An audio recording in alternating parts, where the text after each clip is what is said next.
اعوذ باللہ من الشیطان الرجیم بسم اللہ الرحمن الرحیم پارہ نمبر 4 لن تنالوا البر حتى تنفقوا مما تحبون۔ اللہ تبارک و تعالی نے چوتھے پارے کی ابتدا میں اپنے راستے میں یعنی راہ خدا میں سب سے محبوب چیز کو خرچ کرنے کا حکم ارشاد فرمایا کہ جب آپ اللہ تبارک و تعالی کی راہ میں کوئی چیز دینے لگے تو اشیاء میں چیزوں میں دیکھیں کہ جو چیز سب سے زیادہ آپ کو محبوب اور پسندیدہ ہے وہ چیز اللہ کے راستے میں آپ دیں۔ اس کے بعد اللہ تبارک و تعالی نے بیت اللہ کی خصوصیات کو بیان فرمایا ان اول بیت وضع للناس للذی ببکۃ مبارک وہدی للعالمین، کہ بیت اللہ کی خصوصیات میں سے ہے کہ اللہ تبارک و تعالی کا جو زمین کے اوپر سب سے پہلا گھر بنا ہے وہ کعبۃ اللہ بنا ہے، اور اس کے بعد اس کی اہم نشانیوں کو بیان فرمایا کہ اس میں مقام ابراہیم ہے، یعنی وہ پتھر جس میں حضرت ابراہیم علیہ السلام جس پہ کھڑے ہو کے خانہ کعبہ کی تعمیر کرتے تھے، پھر اسی طرح زمزم کا پانی، اور جس پہ جو حضرت اسماعیل علیہ السلام کی وجہ سے نکلا، اور اس میں حتیم شامل ہیں۔ یہ ساری چیزیں جو ہے وہ خصائص بیت اللہ میں آتی ہیں۔ اس کے بعد اللہ تبارک و تعالی نے حج کی فرضیت کو بیان فرمایا وَلِلَّهِ عَلَى النَّاسِ حِجُّ الْبَيْتِ مَنِ اسْتَطَاعَ إِلَيْهِ سَبِيلًا،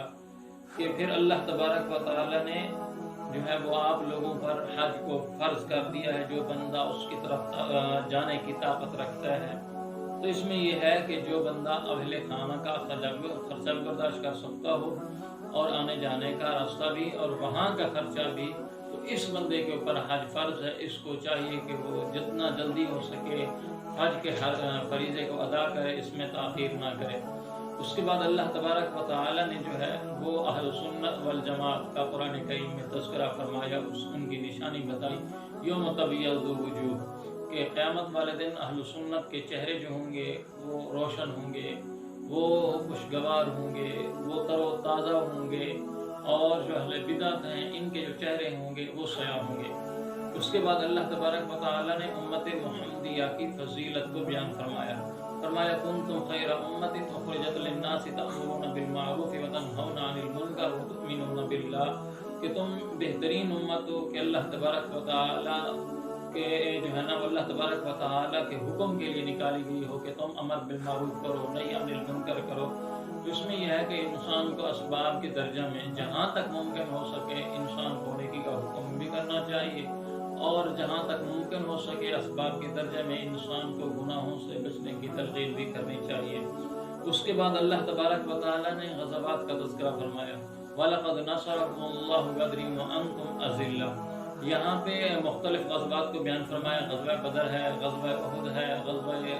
جو ہے نا وہ حمراء الاسد ہے، یہ سارے غزوے، لیکن یہاں پہ تفصیل کے ساتھ جو ہے وہ غزوہ احد کو بیان فرمایا ہے۔ اس کی وجہ یہ ہے کہ یہاں پہ یہ غزوہ 55 آیات پر مشتمل تھا، اور اسی طرح غزوہ بدر یہ اسلام کا سب سے پہلے جو ہے نا وہ کیا کہتے ہیں جنگ تھی، غزوہ تھا جس نے حق اور باطل کے درمیان فیصلہ کرنا تھا،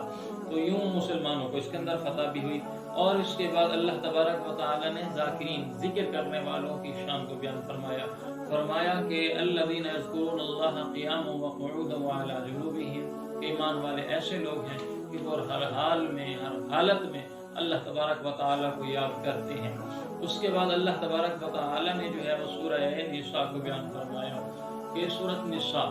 عورتوں کی سورت۔ اب دیکھیں پورے قرآن کریم کو آپ کھول کر دیکھیں، کہیں پر سورۃ الرجال نہیں ملتی، لیکن اللہ تبارک و تعالی نے سورۃ النساء پوری سورت عورتوں کے حقوق میں رکھی۔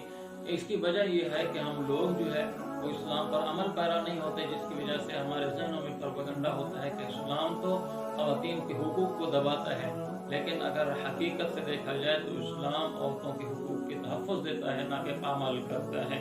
اس کے بعد اللہ تبارک و تعالی نے ان صورت میں جو ہے وہ یتیموں کے مال کی حفاظت کا حکم ارشاد